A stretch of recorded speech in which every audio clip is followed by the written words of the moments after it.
Right now, as we speak, the global economy is staring down the barrel of its biggest energy crisis in 50 years.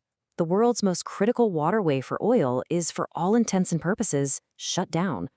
And no, this isn't a prediction, it's happening right now. And this is why global markets are in a complete and utter panic. 20%. That's how much of the entire world's daily oil supply moves through the Strait of Hormuz. Or, I should say, it used to. That flow is now completely choked off, and the fallout is, well, it's immediate and it's severe. Look, you don't need to be some kind of shipping analyst to see the disaster that's unfolding here.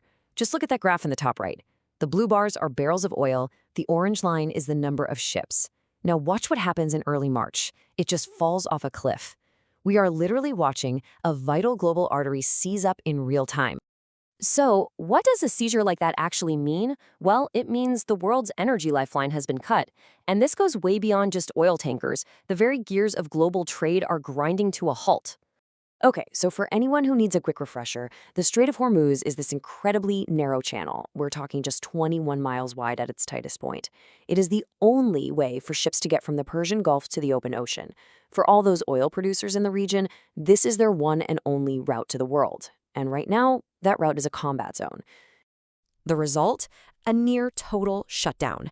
After an initial, just staggering 70% drop in traffic, commercial tanker passage has now basically stopped.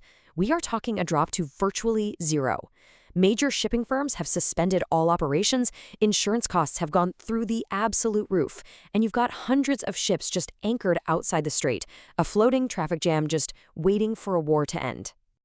So, how in the world did we get here? Well, this wasn't some freak accident. This was a deliberate, relentless assault on commercial shipping. And the timeline, it tells the whole story. This logbook here really gives you a sense of the tactical reality on the water. These aren't just random incidents. This is a sustained campaign. You go from the oil tanker Skylight, where 2 crew members were killed on March 1st, to the tugboat Musafa II, which was just sunk, to the Safe Sea Vishnu being set ablaze just a few days ago. The message is brutally, brutally clear. No ship is safe. And just look at the speed of this crisis. In less than 2 weeks, we went from the first attacks to a full-blown blockade. The pace of this escalation has been just breathtaking, and it's clearly designed to create the maximum amount of fear and disruption in the shortest time possible. And just in case there was any doubt about the intent here, Iran's foreign minister laid it out pretty plainly. This is a selective blockade. From their point of view, the waterway is open, just, not for their enemies. Let's be crystal clear about what this is, a stated act of economic warfare. Now, let's trace the shockwaves from the strait directly to the global economy, and directly to your wallet. This is the price of conflict. $126. That was the peak price for a single barrel of Brent crude oil, a level that shattered previous records and sent traders absolutely scrambling. I mean, this is the kind of price spike that doesn't just hurt, it threatens to trigger a global recession. And here's how that translates at the pump. In the US alone, the price of gasoline has surged by nearly 59% in just the last month. Think about that for a second. A more than 50% increase to fill up your tank in just a matter of weeks. And it is not over, not by a long shot. Projections are now showing that in places like California, prices could blow right past $7 a gallon. This isn't some long-term forecast. This could happen this week. The economic pain is about to get extreme. And as Wall Street analyst Adam Crisafulli points out, this isn't an unintended consequence. It's the entire point. Sowing economic chaos is the strategy. And by every single market indicator we have, it is working with terrifying efficiency. And make no mistake, this isn't just an oil crisis. It is a global energy shock. Just look at liquefied natural gas prices in Asia, up over 70%.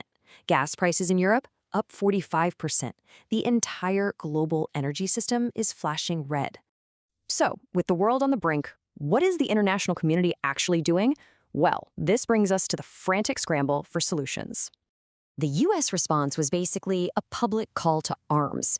President Trump urged allies, Japan, the UK, countries that really rely on this oil, to send their warships and form a coalition to force the strait back open. And the response? So far, 0 takers. Not a single country has publicly agreed to send warships into a live fire zone. The call for a coalition has been met with, well, a deafening silence, and it's revealing a massive geopolitical stalemate. So instead of a unified naval force, what we have is this patchwork of disparate and, frankly, pretty inadequate responses. The International Energy Agency is releasing a record 400 million barrels from emergency reserves.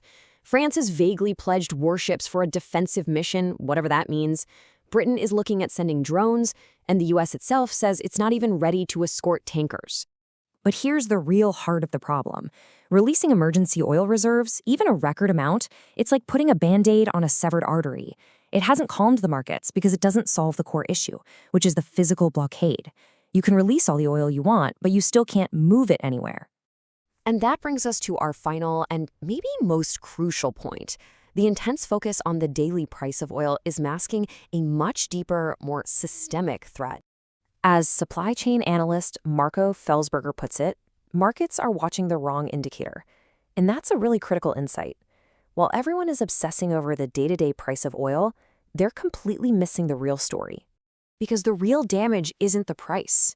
It's the queue. It's the hundreds of ships stuck in the Gulf. It's the logistical gridlock that is just rippling through the entire global supply chain. And this isn't a problem that gets solved the day a ceasefire is signed. This is structural damage that could take months or maybe even longer to untangle. And that's the question we're going to leave you with. Eventually, the shooting will stop, the prices will stabilize, but the physical traffic jam of global trade, that's already been created. The question is no longer just about the cost of fuel, but about the long-term cost of this unprecedented disruption to the very system that powers our world. How long will we be feeling those aftershocks?